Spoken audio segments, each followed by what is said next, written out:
Sabah. Ça va, et toi, la belle? Alhamdulillah, très bien. Sabah al-Khair, bonjour à tous les téléspectatrices et téléspectateurs d'Ash-Shuruq News qui sont fidèles au rendez-vous de la lecture de la presse nationale, une lecture en langue française. Allez, on commence et on attaque tout de suite avec la une de ce quotidien, le quotidien Al-Watan qui, comme le reste des journaux nationaux, reviennent sur les réquisitions. Les réquisitions, c'était hier dans le troisième jour du procès dit du dossier des usines de montage automobile et ce titre 20 ans de prison requis contre Sellal et Ouihia.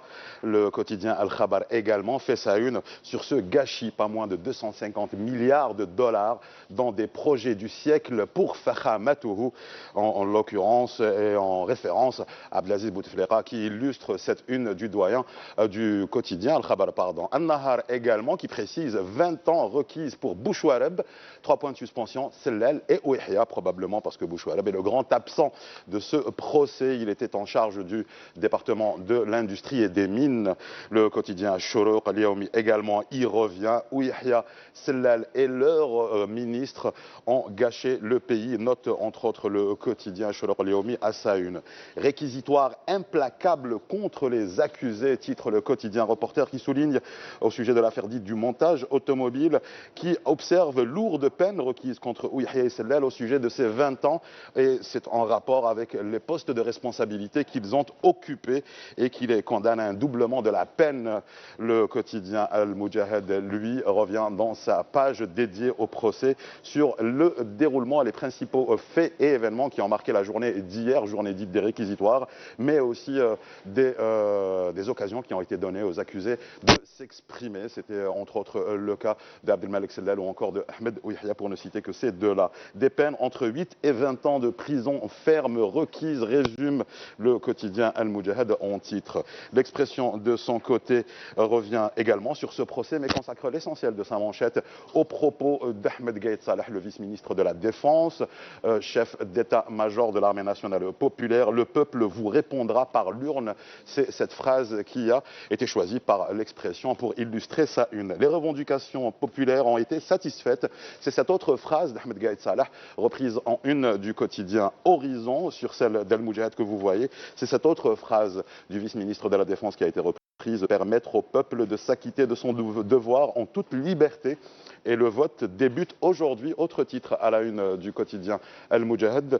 Il débute aujourd'hui pour les 135 bureaux itinérants dans les communes concernées. Au sujet du début et du vote à l'étranger, le quotidien L'Expression observe un vote sous tension en Europe au sujet du début de l'élection présidentielle à l'étranger et nombre de bureaux de vote qui ont été chahutés. Ça, c'est l'article du quotidien L'Expression qui vous le dit. Allez, on passe également, voilà, c'est celui-ci, un vote sous tension en Europe, comme je vous le disais à l'instant, en rapport avec les bureaux de vote qui ont été chahutés, notamment les bureaux de vote qui ont été démembrés. Le quotidien L'Expression, toujours le même, revient sur cet entretien accordé par le président de l'ANI pour l'autorité nationale indépendante des élections, Mohamed Sharfi, à l'hebdomadaire français Le Point, et reprend ses propos, les propos de M. Sharfi. Le président sera élu avec une marge suffisante, prédit donc le président de l'ANI. Le quotidien Reporter, lui, revient sur ce tombé de rideau de campagne, hormis quelques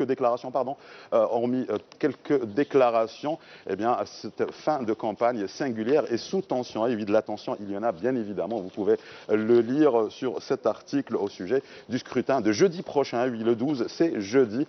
Et enfin, le quotidien Horizon qui revient sur cette grève générale ou ce mot d'ordre de grève générale peu suivi, observe le quotidien. Un appel à la grève qui a été lancé, tout comme l'appel au Hirak, par des sources anonymes sur les réseaux sociaux, sur le réseau social principalement, Facebook ou le Fada al-Azraq. C'est selon le quotidien qui du reste observe qu'à Sétif, cette grève a été partiellement suivi, mais du côté de Tizi Ouzou ou encore de Béjaïa, c'est un suivi massif et une ville paralysée. Voilà, c'était le tour de la presse nationale pour ce jour et j'en ai fini. Merci, bravo pour ce tour. Merci donc Rida. Merci مشاهدينا إذا نواصل معكم برنامج الشروق مورنينج.